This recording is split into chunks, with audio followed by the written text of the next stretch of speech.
बहुत से main unaware होते हैं। वो सेक्स के प्योरली जेनिटल एस्पेक्ट पर बहुत ज्यादा फोकस्ड होते हैं। वो बहुत ज्यादा गोल ओरिएंटेड होते हैं, बहुत हर्रिड होते हैं।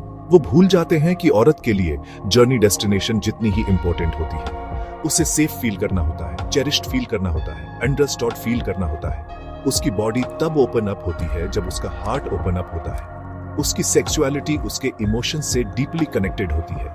केयर की जरूरत है, जेंटलनेस की जरूरत है, अवेयरनेस की जरूरत है। उसे सुनो, सिर्फ उसके शब्दों को नहीं, बल्कि उसकी सिलेंसीज को, उसकी बॉडी लैंग्वेज को। उसकी बॉडी एक सटल लैंग्वेज बोलती है। उसे पढ़ना सीखो, पेशेंट रहो, रिस्पेक्टफुल रहो। समझो कि उसका अराउजल डिफरेंट होता है, अक्सर स्लोअर, एक ग्रेजुअल डॉन की तरह, सडन एक्सप्लोजन की तरह नहीं।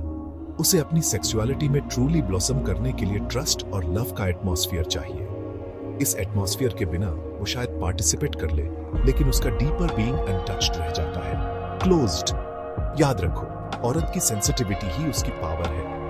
ये लाइफ के मिस्ट्रीज से उसका कनेक्शन है। जब कोई मर्द इस सेंसिटिविटी को ऑनर करता है, तो वो न सिर्फ उसे ओपन होने में हेल्प करता है, बल्कि वो खुद भी एक्सपीरियंस के एक न्यू डायमेंशन के लिए ओपन होता है। इंटीमेसी इन सटल एनर्जीज की एक शेयरिंग बन जाती है। ये गिव एंड टेक का एक डांस बन जाता है, जहां दोनों पार्टनर्स एनरिच्ड होते हैं। उसके शरीर को रेवरेंस के साथ ट्रीट करो, उसके इमोशंस को केयर के साथ ट्रीट करो। यही तरीका है सेक्स को सिर्फ एक फिजिकल एक्ट से एक प्रोफाउंड मीटिंग ऑफ सोल्स में ट्रांसफॉर्म करने का। फोरप्ले सिर्फ एक प्रिलिमिनरी नहीं है। ये सिर्फ मेन इवेंट के लिए वार्म अप नहीं है। ये बहुत पुअर अंडरस्टैंडिंग है। फोरप्ले एक आर्ट है। ये एक सेक्रेड रिचुअल है। ये इंटीमेसी का जेंटल अनफोल्डिंग है। ये एक स्पेस का क्रिएशन है, जहां दो बीइंग्स बिना हरी के, बिना एजेंडा के मिल सके।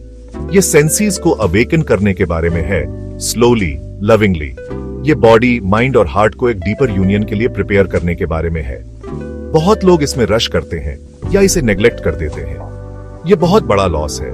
फोरप्ले को ऐसे समझो जैसे सीड प्लांट करने से पहले सॉइल को टिल करना।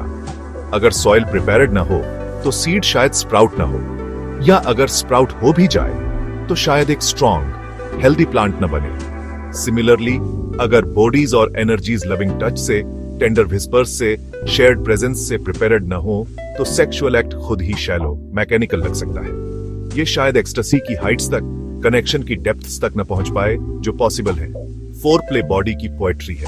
फोरप्ले में हर टच मैटर करता है, हर ग्लैंस मैटर करता है, हर वर्ड मैटर करता है। ये वर्ड से बियॉन्ड एक कम्युनिकेशन है। ये बॉडी का बॉडी से बात करना है, हार्ट का हार्ट से बात करना है। ये एक दूसरे की सेंसिटिविटीज को एक्सप्लोर करने के बारे में है। ये डिस्कवर करने के बारे में है कि किस चीज से जॉय मिलता है, किस चीज से प्लेजर मिलता है।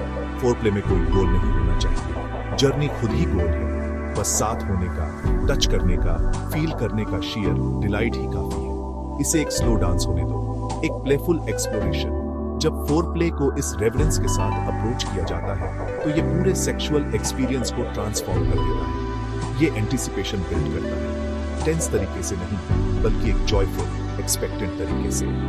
ये दोनों पार्टनर्स को, स्पेशली औरत को, फुल्ली अराउज्ड होने, फुल्ली प्रेजेंट होने का मौका देता है। ये एनर्जीज की एक हार्मनी क्रिएट करता है, एक सिंक्रोनिसिटी।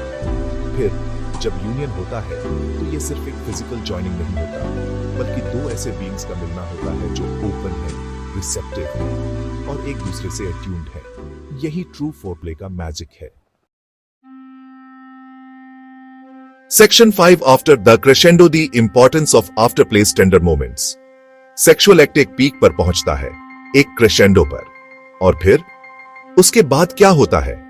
बहुत लोगों के लिए, स्पेशली बहुत से मर्दों के लिए, ये एक एब्रप्ट एंड होता है। एनर्जी डिस्चार्ज हो जाती है और वो रोल ओवर करके सो जाते हैं, या वो डिस्टेंट हो जाते हैं, प्रीऑक्यूपाइड। ये एक डीप इनसेंसिटिविटी है। इससे पार्टनर को, अक्सर औरत को, अकेला, यूज्ड और इनकम्प्लीट महसूस होता है। सेक्स के बाद के मोमेंट्स, आफ्टर प्ले, उतने ही इंपॉर्टेंट हैं जितने पहले के मोमेंट्स, जितने इंपॉर्टेंट खुद एक्ट। शायद इमोशनल बॉन्डिंग के लिए तो और भी ज्यादा। आफ्टर प्ले उस पीक से जेंटल डिसेंट है। ये लिंगरिंग एम्ब्रेस है, सॉफ्ट वर्ड्स हैं, शेयर्ड साइलेंस है। ये टेंडरनेस का, रीअश्योरेंस का, कनेक्शन का टाइम है। बॉडीज मिल चुकी हैं, एनर्जीज मर्ज हो चुकी हैं। अब हार्ट्स को उस कनेक्शन को अफर्म करने का टाइम है।